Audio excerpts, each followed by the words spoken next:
Hello dear student, आज हम BA part प्रथम के फिजिकल ज्योग्राफी प्रश्न पत्र की बात करेंगे। इसके अंतर्गत हम पृथ्वी की आंतरिक संरचना यानी पृथ्वी की आंतरिक संरचना कैसी है उसका भाग 1 वीडियो लेकर के आपके सामने आए हैं। इंटीरियर ऑफ द अर्थ के बारे में हम थोड़ा सा जानें तो डियर स्टूडेंट, आप देखेंगे कि मुख्य रूप से पृथ्वी की जो आंतरिक संरचना है वो कैसी है, इसके संदर्भ में हम विशेष रूप से चर्चा करेंगे। और मुख्य रूप से डियर स्टूडेंट हम देखें तो पृथ्वी की जो आंतरिक संरचना है उसमें उसके की जो संरचना उसमें मुख्य रूप से जो गहराई में जैसे जैसे जाते हैं तो उसकी संरचना डियर स्टूडेंट बदलती जाती है। पृथ्वी की सतह की रूपरेखा का स्वभाव भूगर्भ के अनुसार ही निश्चित होता है। यदि हम पृथ्वी की आंतरिक संरचना को देखें तो उसमें मुख्य रूप से उसके बारे में जो जानकारी देते हैं वो 3 प्रकार के साधन हैं। एक है अप्राकृतिक साधन जिसके अंतर्गत घनत्व है, दबाव है, तापक्रम है, इसको लिया जाता है। दूसरा डियर स्टूडेंट पृथ्वी की उत्पत्ति से संबंधित सिद्धांतों के साक्ष्य, उनको आधार माना जाता है। और तीसरा है प्राकृतिक संसाधन, नेचुरल रिसोर्सेज, यानी ज्वालामुखी, उद्गार और भूकंप, इनके दो के माध्यम से हम डियर स्टूडेंट इसका पता लगा सकते हैं कि पृथ्वी की आंतरिक संरचना कैसी होगी। अप्राकृतिक जो संसाधन है उसमें मुख्य रूप से घनत्व है। पृथ्वी की शैलों के घनत्व है वो दबाव की भीतर की ओर बढ़ते हुए तापक्रम के आधार पर पृथ्वी की आंतरिक संरचना के विषय में कई निष्कर्ष निकाले जा सकते हैं। पृथ्वी का जो ऊपरी भाग वो परतदार चट्टानों का बना हुआ है। इसकी जो औसत मोटाई वो लगभग डियर स्टूडेंट आधा मील के लगभग है। कहीं कहीं ये मोटाई अधिक भी है।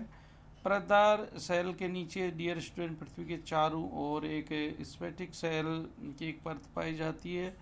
इस चट्टानी परत का घनत्व कहीं पर 3 है तो कहीं पर 3.5, परंतु डियर स्टूडेंट संपूर्ण पृथ्वी का औसत घनत्व 5.5 के लगभग है। यानी हमारे जीके का क्वेश्चन भी हो गया कि पृथ्वी का औसत घनत्व कितना है, 5.5 है।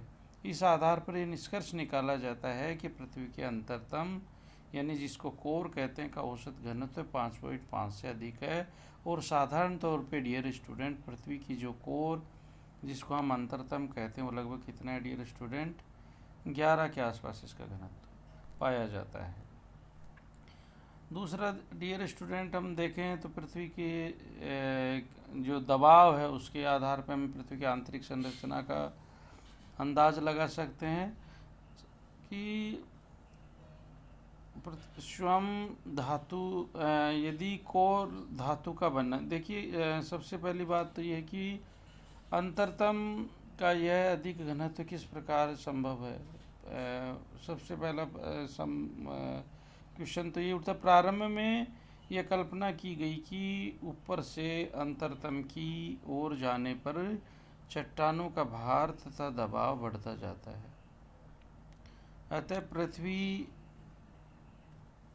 के अंतरतम का अधिक घनत्व बढ़ते भार के कारण है, बढ़ते हुए दबाव के कारण है, क्योंकि बढ़ते हुए दबाव के साथ चट्टानों का घनत्व भी बढ़ जाता है। इस तरह यह प्रमाणित होता है कि पृथ्वी के अंतरतम का अत्यधिक घनत्व वहाँ पर स्थित अत्यधिक दबाव के कारण है। परंतु आधुनिक प्रयोगों द्वारा यह प्रमाणित कर दिया गया है कि प्रत्येक सेल में एक ऐसी सीमा होती है जिसके आगे उसका घनत्व अधिक नहीं हो सकता, उसका दबाव चाहे कितना भी अधिक क्यों न कर दिया जाए। इस आधार पर यह कहा जा सकता है कि यदि पृथ्वी के अंतरतम का घनत्व अधिक दबाव के कारण नहीं है तो वह स्वयं धातु का बना है, जिससे पदार्थ स्वयं अधिक घनत्व तथा भारी है। तो पृथ्वी का अंतरतम निकिल तथा लोहे के मिश्रण का बना हुआ है। यह तथ्य पृथ्वी की चुंबकीय दशा को डियर स्टूडेंट प्रमाणित करता है, क्योंकि लोहा तथा निकिल प्रधान चुंबकीय पदार्थ हैं। तीसरा है डियर स्टूडेंट तापक्रम।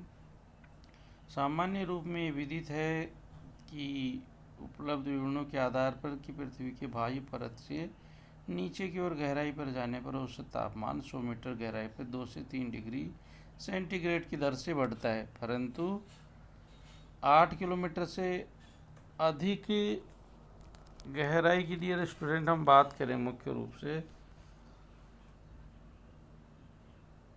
जाने पर तापमान की वास्तविक वृद्धि दर का पता लगाना कठिन हो जाता है।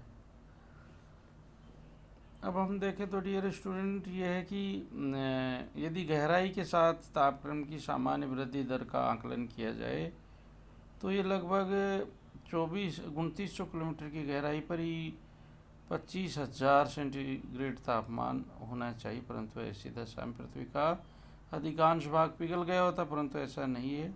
इससे एक तथ्य उभर कर सामने आता है कि अधिकांश रेडियो सक्रिय तत्व पृथ्वी की सबसे ऊपरी परत में केंद्रित हैं, जिसके द्वारा अत्यधिक ऊष्मा जनित होती है।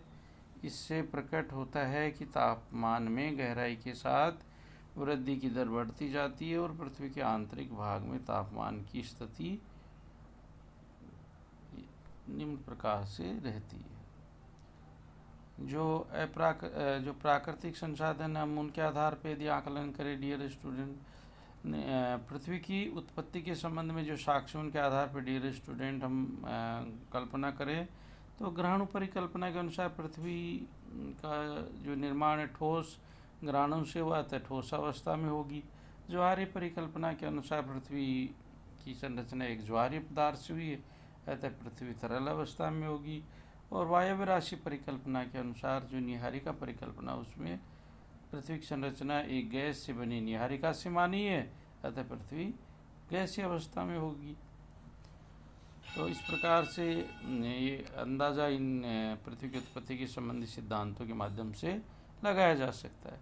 प्राकृतिक जो साधन उसमें ज्वालामुखी की क्रिया डियर स्टूडेंट मुख्य रूप से तो ज्वालामुखी के उद्गार के समय पृथ्वी के आंतरिक तथा ऊपरी भाग में गर्म तथा तरल लावा का विस्तार हो जाता है। इस आधार पर कुछ विद्वानों का यह विश्वास है कि पृथ्वी की गहराई में कम से कम एक ऐसी परत अवश्य है जो सदैव तरल अवस्था में बनी रहती है। इसी को मैग्मा भंडार डियर स्टूडेंट कहा जाता है, जहाँ से ज्वालामुखी के उद्गार के समय तरल तथा मैग्मा पृथ्वी के ऊपर प्रकट होता है। इस आधार पर पृथ्वी का कुछ भाग तरल अवस्था में होना चाहिए, परंतु ऐसा नहीं है।